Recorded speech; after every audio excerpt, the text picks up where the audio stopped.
ನಮಸ್ಕಾರ. ನೀವು ನೋಡುತ್ತಿರುವುದು ರಾಯಚೂರು ನ್ಯೂಸ್ 007ಗೆ ಸ್ವಾಗತ. ಕ್ಷಣ ಕ್ಷಣದ ನ್ಯೂಸ್ ವೀಕ್ಷಿಸಿ, ಪ್ರೋತ್ಸಾಹಿಸಿ. ಅದೇ ರೀತಿಯಾಗಿ ಲೈಕ್ ಮಾಡಿ, ನಿಮ್ಮಲ್ಲಿರುವ ಪ್ರತಿ ವಾಟ್ಸ್ಆಪ್ ಗ್ರೂಪ್ಗೆ ಶೇರ್ ಮಾಡಿ. ನಿಮ್ಮ ಯಾವುದೇ ವಿಡಿಯೋ, ಸುದ್ದಿ ಹಾಗೂ ಜಾಹೀರಾತು ಬರಲು ನಮ್ಮ ರಾಯಚೂರು ನ್ಯೂಸ್ 007ಗೆ ಸಂಪರ್ಕಿಸಿ. ನಿಜವಾದ ಕಾರ್ಮಿಕರ ಬೆವರಿನ ಪ್ರತಿಫಲ ದೊರಕಿಸಿಕೊಡಲು ಕಾರ್ಮಿಕ ಸಂಘಟನೆ ಹುಟ್ಟುಹಾಕಲಾಗಿದೆ. ನಾಗರಾಜ್.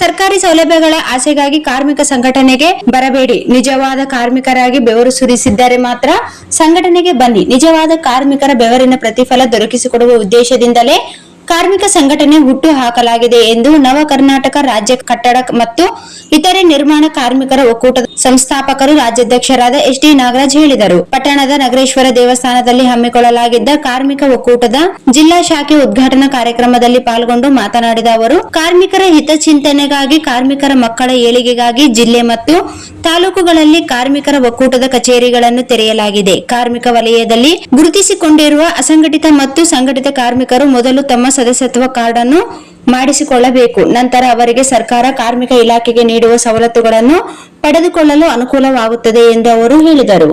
ಕಾರ್ಯಕ್ರಮಕ್ಕೆ ವಿಶೇಷ ಆಹ್ವಾನಿತರಾಗಿ ಆಗಮಿಸಿದ್ದ ಬೆಂಗಳೂರಿನ ಹಿರಿಯ ಕಾರ್ಮಿಕ ನಿರೀಕ್ಷಕರಾದ ಹೊನ್ನಪ್ಪ ಅವರು ಮಾತನಾಡಿ, ಸರ್ಕಾರ ಕಾರ್ಮಿಕರಿಗಾಗಿ ಹಲವಾರು ಯೋಜನೆಗಳನ್ನು ಜಾರಿಗೆ ತರಲಾಗಿದ್ದು, ಕಾರ್ಮಿಕ ಇಲಾಖೆಯಲ್ಲಿ ಸದಸ್ಯರಾಗಿ ಸದಸ್ಯತ್ವ ಪಡೆದುಕೊಂಡರೆ ಸರ್ಕಾರದ ಹಲವು ರೀತಿಯ ಸೌಲಭ್ಯಗಳನ್ನು ನೀವು ಪಡೆದುಕೊಳ್ಳಬಹುದು. ಈ ದೇಶದಲ್ಲಿ ಕಾರ್ಮಿಕರ ಶ್ರಮ ಅತ್ಯಂತ ಪ್ರಮುಖ ಪಾತ್ರ ವಹಿಸುತ್ತದೆ.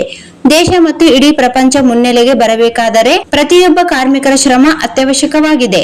ದಿನನಿತ್ಯ ಕೆಲಸದಲ್ಲಿ ತೊಡಗಿರುವ ಕಾರ್ಮಿಕರ ಹಿತದೃಷ್ಟಿಯಿಂದ ಮೇ 1ರಂದು ಕಾರ್ಮಿಕರ ದಿನಾಚರಣೆಯನ್ನಾಗಿ ಆಚರಿಸಲಾಗುತ್ತಿದೆ. ಇದಕ್ಕೆ ಮುಖ್ಯ ಕಾರಣ ಡಾಕ್ಟರ್ BR ಅಂಬೇಡ್ಕರ್ ಅವರು. ಎಲ್ಲಾ ಕಾರ್ಮಿಕರು ಅಂಬೇಡ್ಕರ್ ಅವರನ್ನು ನೆನಪಿಸಿಕೊಳ್ಳಬೇಕು. ಒಂದು ತಿಂಗಳು ಪೌರ ಕಾರ್ಮಿಕ ರಜೆ ಹಾಕಿದರೆ ದೇಶದಲ್ಲಿ ಎಲ್ಲವೂ ಆಯಾಮಯವಾಗುತ್ತದೆ. ಅಂಬೇಡ್ಕರ್ ಅವರು ನೀಡಿದ ಸಂವಿಧಾನದಿಂದಾಗಿ ಕಾರ್ಮಿಕರಿಗೆ 8 ತಿಂಗಳು ಮಾತ್ರ ಕೆಲಸ ನಿರ್ವಹಿಸಲು ನಿಗದಿಪಡಿಸಲಾಗಿದೆ. ವಿಶೇಷವಾಗಿ SC ST ಸೇರಿದಂತೆ ಕಾರ್ಮಿಕರಿಗಾಗಿ ಹಲವಾರು ಯೋಜನೆಗಳನ್ನು ಕಾರ್ಯರೂಪಕ್ಕೆ ತರಲಾಗಿದ್ದು, ಕಾರ್ಮಿಕರು ಅವುಗಳ ಸೌಲಭ್ಯಗಳನ್ನು ಪಡೆದು ತಮ್ಮ ಮಕ್ಕಳನ್ನು ಶಿಕ್ಷಣವಂತರನ್ನಾಗಿ ಮಾಡಬೇಕೆಂದು ಹೇಳಿದರು. ಮುಖ್ಯ ಅತಿಥಿಗಳಾಗಿದ್ದ CPI ಹೊಸಕೆರಪ್ಪ ಮಾತನಾಡಿ, ಭಾರತ ದೇಶದ ಆರ್ಥಿಕತೆ ಮತ್ತು ಅಭಿವೃದ್ಧಿ ಮುನ್ನೆಲೆಗೆ ಬರಬೇಕಾದರೆ ಕಾರ್ಮಿಕರ ಶ್ರಮ ಅಗಾಧವಾಗದದ್ದು. ಕಾರ್ಮಿಕರೇ ಈ ದೇಶದ ಬೆನ್ನೆಲುಬು. ಕಾರ್ಮಿಕರು ಯಾವುದೇ ದುಶ್ಚಟಗಳಿಗೆ ಅಂಟಿಕೊಳ್ಳದೆ ಆರೋಗ್ಯವಂತರಾಗಿ ನೆಮ್ಮದಿಯ ಬದುಕು ನಡೆಸಬೇಕು. ಕಾರ್ಮಿಕರು ಆರ್ಥಿಕತೆಯಿಂದ ಹಿಂದುಳಿದರೂ ಪರವಾಗಿಲ್ಲ, ಆದರೆ ತಮ್ಮ ಮಕ್ಕಳು ಶಿಕ್ಷಣದಿಂದ ಮಾತ್ರ ಹಿಂದುಳಿಯಬಾರದು. ಯಾವುದೇ ಕಾರ್ಮಿಕರಾಗಿರಲಿ, ಹರಿಹರದ ವಯಸ್ಸಿನಲ್ಲಿ ತಮ್ಮ ಮಕ್ಕಳಿಗೆ ಬಾಲ್ಯ ವಿವಾಹ ಮಾಡಬೇಡಿ. ಇದರಿಂದ ನೀವೇ ತೊಂದರೆ ಅನುಭವಿಸಬೇಕಾಗುತ್ತದೆ ಎಂದು ಅವರು ಹೇಳಿದರು. ಹನ್ಕುಂಟಿಯ ಶರಣಯ್ಯ ತಾತನವರು ಕಾರ್ಯಕ್ರಮವನ್ನು ದೀಪ ಬೆಳಗಿಸುವ ಮೂಲಕ ಉದ್ಘಾಟಿಸಿದರು. ಕಾರ್ಮಿಕರ ಒಕ್ಕೂಟದ ಜಿಲ್ಲಾಧ್ಯಕ್ಷರಾದ ಚಿದಾನಂದ್ ಕರಡ್ಕಲ್ ಅಧ್ಯಕ್ಷತೆ ವಹಿಸಿದ್ದರು. ಕಾರ್ಮಿಕರನ್ನು ಕುರಿತು ಕಾರ್ಮಿಕ ಒಕ್ಕೂಟದ ಮಹಿಳಾ ರಾಜ್ಯಾಧ್ಯಕ್ಷೆ ಬೇಬಿ ರಾಣಿ, ಮುಖಂಡರಾದ ಬಸವರಾಜ್ ಗಣೇಕಲ್ ಮಾತನಾಡಿದರು. ಕಾರ್ಯಕ್ರಮದಲ್ಲಿ ಲಿಂಗಸುಗೂರು ಕಾರ್ಮಿಕ ನಿರೀಕ್ಷಕರಾದ ಶಾಂತಮೂರ್ತಿ, ರೈತ ಸಂಘಟನೆಯ ತಾಲೂಕು ಮಹಿಳಾ ಅಧ್ಯಕ್ಷೆ ಅಂಬೂಜಾ, ಕರ್ನಾಟಕ ರಕ್ಷಣಾ ವೇದಿಕೆಯ ಅಧ್ಯಕ್ಷರಾದ ಮಹದೇಶ್ ಸರ್ಜಾಪುರ್, ಹನುಮಂತ್ ನಾಯಕ್, ಆಂಜನೇಯ ಭಂಡಾರಿ, ಶರಣಬಸವ ಈಚ್ನಾಳ್, ಕಾರ್ಮಿಕ ಒಕ್ಕೂಟದ ರಾಜ್ಯ ಮಹಿಳಾ ಉಪಾಧ್ಯಕ್ಷರಾದ ರೇಣುಕಾ, ಪ್ರೇಮ್ ಮುದ್ದಿ, ಶಿವಕುಮಾರ್, ರುಕ್ಮಣಿ ಹುಲ್ಕಟ್ಟಿ, ವೆಂಕಟೇಶ್ ನಾಗಪ್ಪ ಸೇರಿದಂತೆ ಹಲವಾರು ಮುಖಂಡರು, ಕಾರ್ಮಿಕರು ಪಾಲ್ಗೊಂಡಿದ್ದರು. ಪತ್ರಕರ್ತ ಶಶಿಕುಮಾರ್ ಕಾರ್ಯಕ್ರಮ ನಿರೂಪಿಸಿ ವಂದಿಸಿದರು.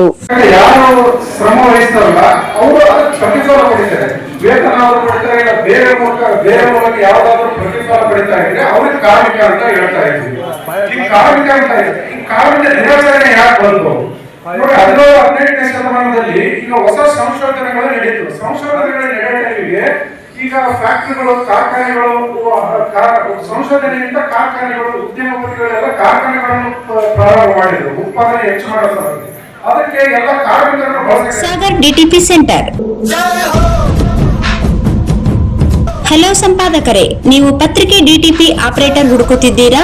ಹಾಗಾದರೆ ಅವರ ಅವಶ್ಯಕತೆ ಈಗ ಬೇಕಾಗಿಲ್ಲ. ನಮ್ಮನ್ನು ಸಂಪರ್ಕಿಸಿರಿ.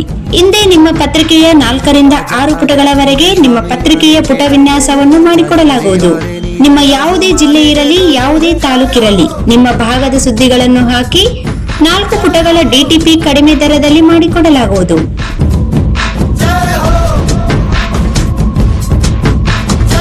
ಹಿಂದೆ ಸಂಪರ್ಕಿಸಿ. ಮೊಬೈಲ್ ಸಂಖ್ಯೆ 8431593151 ಮತ್ತು 9611114528 ಸಂಪರ್ಕಿಸಿ.